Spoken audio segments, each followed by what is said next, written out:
Okay, ito pong muli ang inyong Pinoy Firearms Instructor na gunsmith din naman. At yung mga bago pa sa aking YouTube channel, hinahanap ako sa Pilipinas. Wala po ako dyan. Hindi po ninyo makuha ang aking serbisyo. Dahil ako po ay 20 years na nagtatrabaho dito sa abroad. Nandito po ako sa Kuwait, sa Medin Shooting Range. Nagtatrabaho bilang isang firearms instructor, gunsmith at ngayon ay consultant. Okay, at bago ako magpasalamat, ay gusto ko lang munang basahin ang katanungan ni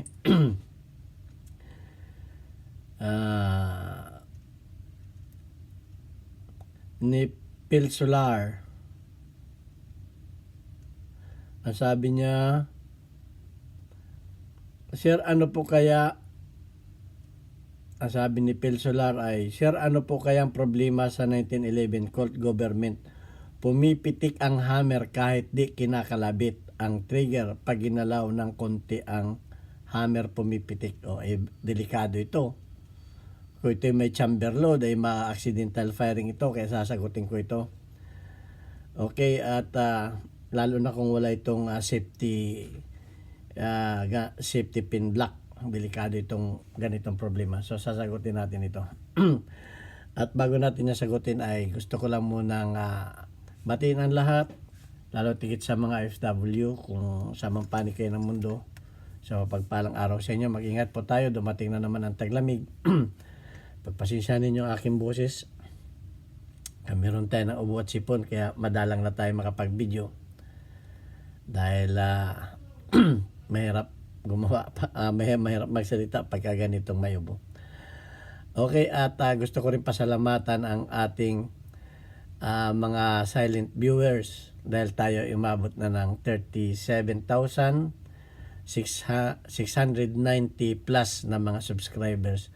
Okay, yung mga bago pa sa aking YouTube channel, please subscribe at pakishare yung ating mga videos dahil tayo po ay isang charity vlogger, kaya pinasasalamatan ko yung ating mga silent viewers na hindi nag-skip ng ads, sapagkat yung kinikita ng ating YouTube channel ay tinutulong natin sa 6 na estudyante na anak ng mga single parent dahil wala naman tayong pinapag-aral na nakagraduate na yung mga anak natin. At nakaugalian ko ng tumulong sa mga bata na hirap makapag-aral. At sana dumami pa yung ating mga sponsor na nagpapadala dito sa ating GCash number. Kaya tayo may GCash number dyan sa ating likuran, ay tumutulong yung mga nagpapadala dyan, tinutulong natin sa ating mga beneficiaries. Okay, kaya pasasalamatan natin. Shout out kay Alfredo Isidro Ordo Sipay ng Las Piñas, kay Architect Arnel Salvador ng Kuwait, kay Jobel Platon ng Riyadh, Saudi Arabia, kay Umbit ng Kia Motors Kuwait, kay Antonio Evangelista ng Pasay. Merong ayaw magpakilala, tawagin natin sa pangalang Adrian. At ganoon din, shout out kay Conrado Ilolailio at kay Junard Diaz. Hindi naman po tayo tumitingin sa laki ng halaga. Ang tinitingnan po natin ay yung diwa ng pagtulong. Okay? Pagpalain kayo na pong may kapal, bigyan pa kayo ng maraming blessing.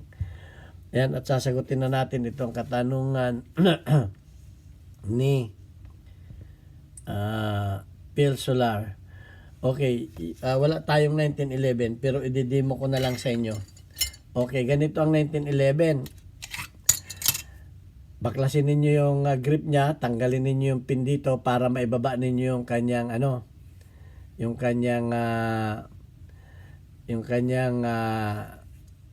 mainspring housing. Pag binaba ninyo yung mainspring housing, makikita ninyo itong lip spring nandun sa loob na kaganyan. Okay, pag itong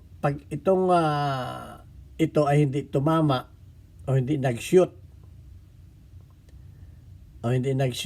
doon sa kanyang pinakang slot. Okay, may kanal doon na tinatamaan niya doon sa loob. Pag yan ay bumaba ng konti, tapos yan ay nilagay ninyo yung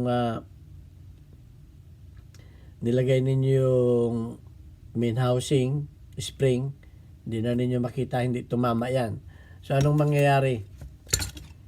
Itong mahaba na ito, okay, gusto ko lang pasalamatan si Mark Joseph Mendoza dahil ganito rin yung problema niya.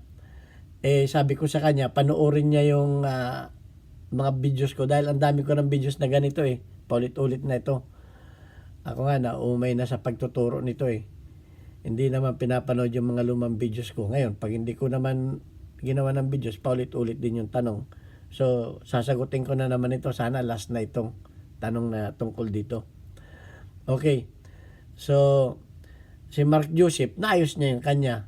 Ito naman si ay hindi pa naayos dahil nga naghihintay ng bagong videos. Kaya gagawin ko na naman ito. Dahil delikado ito baka pag hindi ko sinagot, baka maka-aksidente pa. So ito yung nagtutulak, itong mahaba na ito, itong lip spring, naputol na yung nito kaya pinalitan, yung sa safety grip.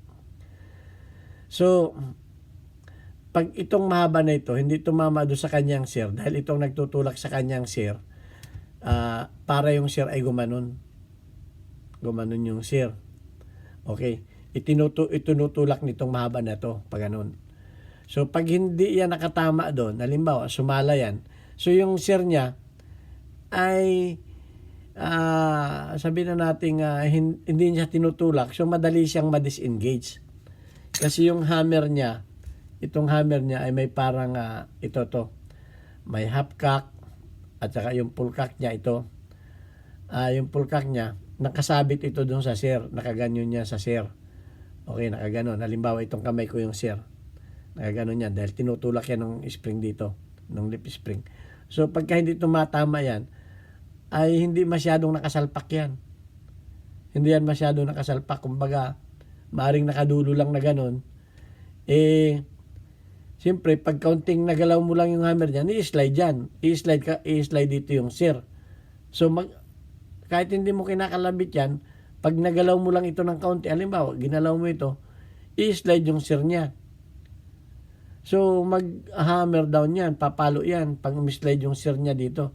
Kasi yung sir niya humahawak dito Ganyan nakaganyan yung sir niya dyan Ay kung yun ay nakaano lang, dulon-dulo lang na gano'n. Dahil nga, walang nagtutulak sa sir para umano dito. Kasi yung na yun, ito, pag kinalabit mo, ito lalayo to. Lalayo ito. Ito yung yung sir ay madi-disengage. Tutulak yung sir nung trigger bow. So ganun ang nangyayari noon. Checkin muna ninyo ito. O di kaya baka naman ito ay binali pa atras para lumambot yung trigger. Yan isa pang naging dahilan, papalambutin yung trigger. Ang gagawin, nasubrahan naman ito, pinatras ito ng pinatras, binali pa ganun. Kasi ma-adjust mo yun dyan babali mo ganun. Di ngayon, yung spring mo ay malalay na. Malalay na. Kumbaga, yung spring mo, nakalapat na lang na ganun. Nakalapat na lang, hindi nagtutulak na ganun. So, yun ang mangyayari. Konti lang ang niya. Konti lang yung kanyang puwersa na kumapit yung sir. So, pag nagalaw mo itong hammer, ay i-slide na yan. So, ang isa pa, baka naman itong na ito ay pudpud na. Itong sinasabitan ng sir. Dahil yung sir niya ay nakaganyan, yung sir niya dito. Okay. So, baka itong niya dito, napudpud na yan. Kung yan ay napudpud na, pwede mong pa-rebuild yan, pero hindi matibay. Kung pudpud na ito, palit ka na ng hammer. Isama mo na rin yung sir. Kasi yung sir, baka napudpud na rin yung dulo ng sir. Yung sir, parang half moon yun. Parang half moon.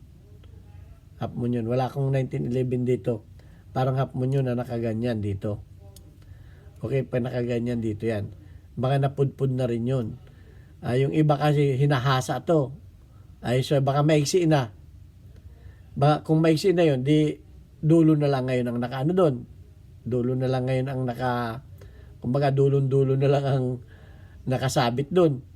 Kung konti na lang nakasabit yan, konting galaw yan. Kahit pa okay itong lip spring mo, kung yung sir spring mo naman ay pinudpud na, baka yan ay pinalalambot, niliha, o di kaya kinikil, ngayon umiksi na, dulon-dulo na lang ngayon ang nakaganon. So, ano mangyayari niyan? kaunting galaw mo lang, i-slide yan. Delikado kung may bala yan.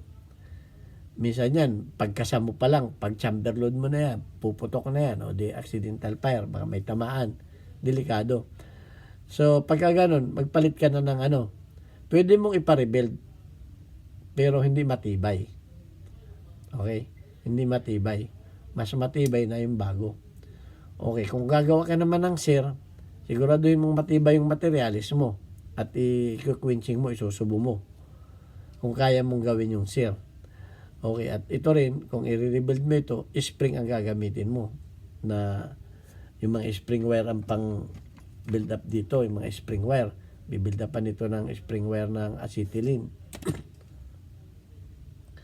Pagkatapos, gagamitan mo ito ng dream mill. Okay? Dream mill ang gagamitin mo dito na pangkorte.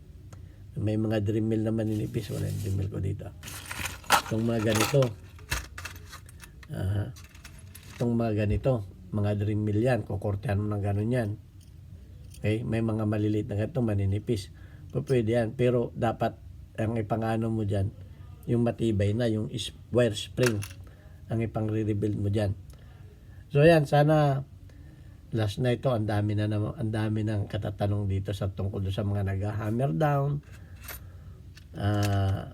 tungkol sa yung mga ganyan, bakit nag-halfcock, nag-hammer down. Ang dami ko ng videos po nito. Sumasakit nilalamunan ko sa pagtuturo niyan. Paulit-ulit na lang kayong iba. Nababas tayo, paulit-ulit daw tayo. Okay, sana balikan pa ninyo yung aking mga videos. Mas marami, mas malinaw yung ganon. Hindi ako makapagsalita ng mas mahaba. Masakit yung aking lalamunan. Okay? Maraming salamat sa inyo. Hanggang sa muli nating video. Thank you very much. God bless us all.